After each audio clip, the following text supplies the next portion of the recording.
बोले महाराज पता नहीं। फिर कहने लगे शंकर जी, कहने लगे शंकर जी, ये कथा सुनी है किसने? कहने लगे शंकर जी, ये कथा सुनी है किसने? जिंदा ना छोड़ूंगा ये दिया हो विराज से, जिंदा ना छोड़ूंगा ये दिया हो विराज से। अब भगवान शंकर के नेत्र क्रोध के कारण लाल लाल हो गए। अब अपने समक्ष देखा तो मात्र भवानी विराजमान है। दाएं देखा तो कोई नहीं है, बाएं देखा कोई नहीं है, पीछे नजर घुमाई तो तोता बैठा हुआ है। भगवान शंकर ने अपना त्रिशूल निकाला। अब तो डर की वजह से वो शुभ कांपने लगा और वहां से उड़ने लगा। अब तो आगे आगे तोता और पीछे पीछे भगवान बोले आज तेरे को जिंदा नहीं छोड़ेंगे। बहुत से संत कहते हैं, बोले क्यों भगवान शिव ऐसे क्यों किए? बोले चुपके से कथा सुनना है, कथा भागवत जी के समक्ष विराजमान होकर के कथा सुनी।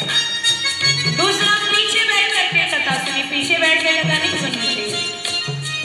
अरे आगे आगे तोता दौड़े, आगे आगे तोता दौड़े, पीछे शिव भंडार उमा के तो पड़ गए सोता।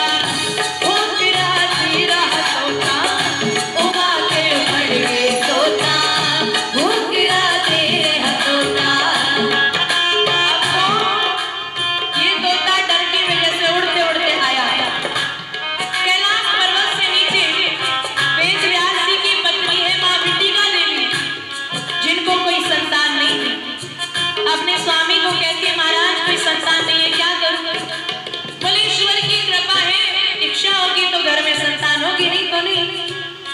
तो इतना बोली तो जवाई आ गई और जवाई लेने के लिए मुंह खोलना पड़ता। अब तोता डर की वजह से भागता है।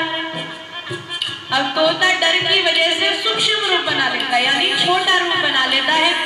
और जैसे मैया ने मुंह खोला जवाई लेने के लिए तो मैया के गर्भ में प्रवेश कर जाता है। अरे उड़ते उड़ते तोता, उड़ते उड़ते तोता, जब वेद व्यास घर आया।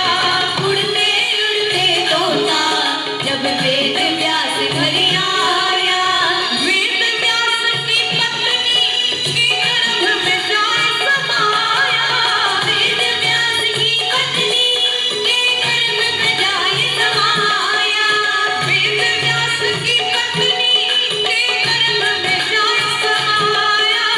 वेद व्यास की पत्नी के गर्भ में जाए समाया। कोई भी बालक अपनी मां के गर्भ में 9 महीने रहता है। कोई बालक 11 महीने लगा लो, 12 महीने, 1 वर्ष लगा लो, 2 वर्ष, 3 वर्ष, लेकिन अद्भुत बालक अपनी मां के गर्भ में श्री सुखदेव जी महाराज 12 वर्ष तक रहे। तो इसी कारण इनका नाम श्री सुखदेव जी महाराज पड़ा। नाम